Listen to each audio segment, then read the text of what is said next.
So, planning a simpler Christmas. So the first thing that we were quite clear about is that you will have to review your plans in your own context, and have a very good thought about what can and can't be done. One of the key things that we are probably all going to be juggling with is managing other people's expectations at this time, particularly with regard to safety, coronavirus wise, to the traditions of our churches. We do think it's really important for us to think about the benefits to the church and the community. And we've also got to manage expectations, perhaps, if we decide to do things differently. And so the thing that both Katrina and I really felt very strongly about at the beginning of this is that we need to involve others early, whether that's our PCCs or our benefits leadership teams, and early, in order that we can facilitate the planning at this stage, and plan moving forward. And then most of all, we need to communicate this well to our to other members of our PCCs, depending on your benefit structure, and also to the wider communities as well. Last year was very different. At Christmas time, we weren't singing, we weren't able to gather in such huge numbers. We were still socially distancing. And so there is an even balance really of people who thinks that we should still be very, very cautious, and those that are very much the pandemic's over, crack on with everything as it usually would be really. So we then came up with a list of questions that we thought we should think about before we progress with individual events. So the questions that we felt that were really important was to think about what went well last year when things were quite pruned back and basic. What do people like in the regular years? What are people looking forward to? And what do people feel safe doing in our context? And again, even between Katrina and myself, when we were thinking about this, our benefices are in different places in terms of what people are happy to be doing. And then really key, especially for those of us with many churches, is what can we resource in terms of my own energy or our own energy, the volunteers that we have, and the capacity we have to carry out everything that people expect or want. And then a really key one is what is the benefit of this event? Now, I don't have a clear definition of what the benefit of an event would be to you. It might be that it brings your community together. It might be that it's a key evangelistic time for you. So why are we doing what we're doing? And I think that's sometimes a question that we need to think about in some depth. All of this, by the way, this presentation, it saves you writing notes. All of the screens will be available on the Padlet board, which I'm sure Charlie will talk about at the end of the session. And so after we've had this kind of initial conversation, we're then coming down to what is God saying to us about going forwards with this Christmas celebration this year. Does that make sense?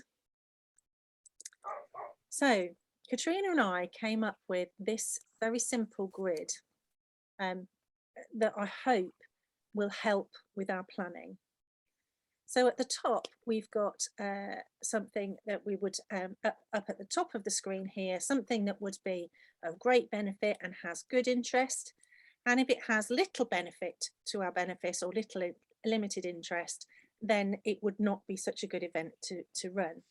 And then equally on the other axis, we've got low feasibility, perhaps insufficient volunteers or not safe to do. And equally on the other side, high feasibility and sufficient volunteers and being safe to do.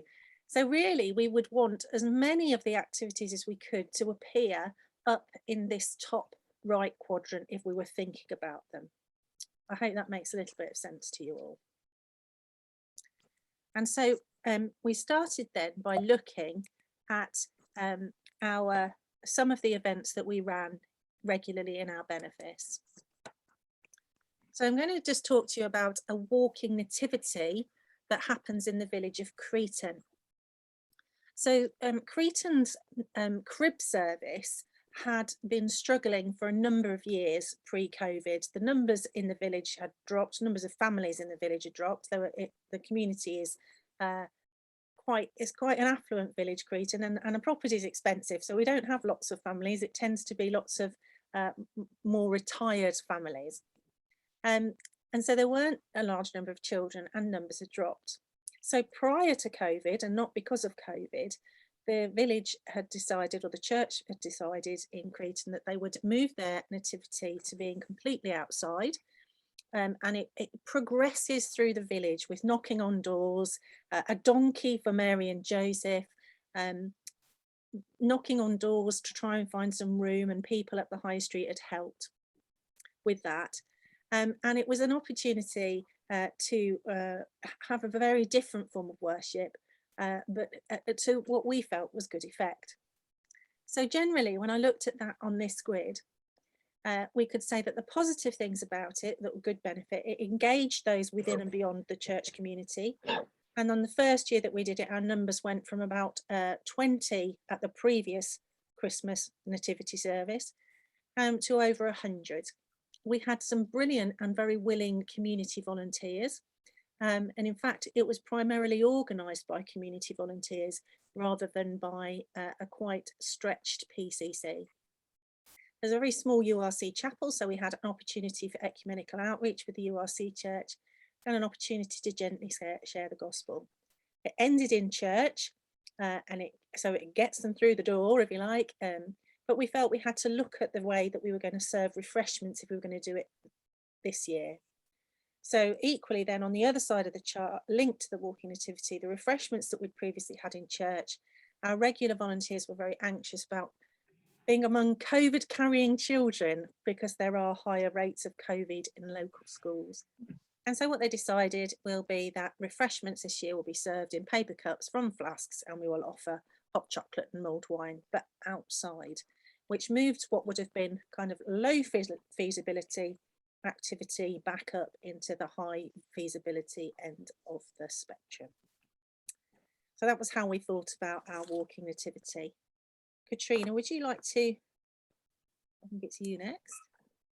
Katrina, your village carol service. Thank you, Alison. So building on what Alison's just been saying, I've been thinking about the 9 lessons and carols here in Mears Ashby. In pre-COVID times, the church would be pretty full of villagers and families coming to sing carols. Last year, we had 2 carol services on the same day, a 4 o'clock sitting and a 6 o'clock sitting, but we couldn't sing in church, so we had recordings done by our community choir. But it's not the same. I know this year villagers want to be able to sing the carols, but can we do that in a nearly full church? Possibly not a safe thing to do. So I've been thinking about, how do we do carols, which is what the villagers want, in a safe way?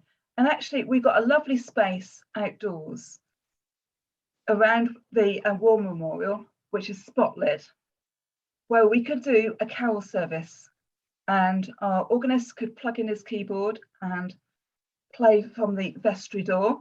We could decorate that space. We've even got a evergreen tree that we can dress up like a Christmas tree, and we could set up a nativity scene on the War Memorial steps. And it'd be wonderful for families with children, those COVID carrying children, so that we could do it safely and also still do refreshments, as Alison's been describing. Obviously, the key risk factor is the weather. So we might need to have a plan B if the weather is completely against us. But that, for my mind, it gives us a really special feel to the service, which will be uplifting. And I've experienced that recently, because we've recently had an outdoor harvest service at the Riding for the Disabled in the village. And we got over 80 people there, children, villagers, families, RDA families, a lot. And it was a wonderful atmosphere. And I think if we could bottle that and bring that to the Christmas carols by Spotlight, that would be pretty much spot on, I think, for the village and for the church and for celebrating the reason why we have Christmas. over to you, Alison, with the next one. Oh, it seems to have jumped to you. Oh no, here it is. Blue Christmas. So we've run a Blue Christmas service in this benefice for the last 3 years. And again, it engages those within and beyond the church community. We have got lots of willing volunteers for this event from the pastoral team. And what we've done is we've sent individual invitations to those that have been recently bereaved and those who are in, or those we perceive to be in need. In my churches, it's a benefice service, so it's not 8 times this service. This is just a single service. But historically, our numbers have been low enough to continue in one of our larger churches and still be able to socially distance. Of the benefits, we feel that it's the attendees experience the blessing of God who walks with them in the darker times. And it also is of benefit because, especially at this year, in the last sort of 18 months we've had, it also gives an opportunity to express grief and sadness. Now, our Blue Christmas is not just targeted at the bereaved, although that is a part of it, but it also is for those people who find Christmas challenging for other reasons, maybe because of previous experiences that have happened at Christmas, maybe because they're missing people, maybe because they can't gather their family together for whatever reason. So we felt that this service was something that was both highly feasible because we could manage it safely, and it was of great benefit to the people who attended. So we decided that this one was a keeper. Okay, Katrina. Okay, so the next one is, what do you do if you're not sure what you can do? So in a normal year, we have Messy Christingles at Overston Church. It's a church without pews, so we just turn it into a craft space with all different Christmas-related prayer and craft activities, and we get 50 plus to that activity-based service. Last year, of course, we couldn't run Messy Christingles, so we instead decorated the church and had a collector Christingle arrangement. So families came, followed a trail and came into church to collect Christingles that they could take home and make up at home and celebrate at home. Now, what can we do this year? Do we have volunteers willing to do Messy Christingles? Will families want to come, or would that be risking their family Christmas if they gather with other families? We don't know what we're going to quite do. So because we need to start advertising now in things like village magazines, we've just put it as come and Christingle. Book a slot in your diaries, and then we'll design a Christingle related event that is safe to do at Overston, that's engaging and enjoyable and will attract the families. Might be indoors, might be outdoors. Depends what the COVID numbers look like, what volunteers we have, how families are feeling. So don't be afraid to just book a slot and then decide nearer the time what it actually is going to be, and then publicise more fully as the day arrives. Back to you, Alison. Well, I think I'm going to stop screen sharing if I can, so I can see you all a little better.